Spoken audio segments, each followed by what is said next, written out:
Mao ni siya mga sir si Burlak. Gusto ligid siya musod og kwarto. Na mo ni siya karon loy kayo sige jag hilak. Hilak si Jar pud kay gitalig baji. Baji jay pangita.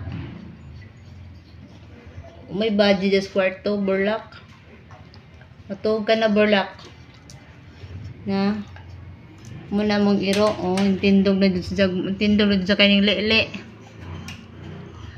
si ja muna mong Burlak nga ninghilak na ninghilak na si ja mga ma'am.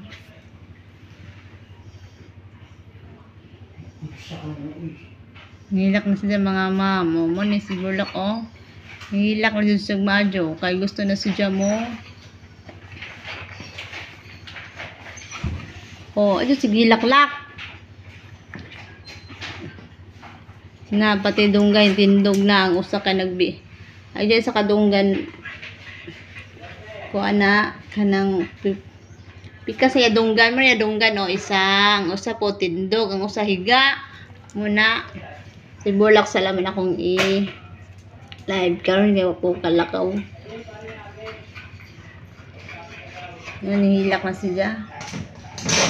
Adyo Burlak padaot na tanaw sa diribe patabang ka tindog na siya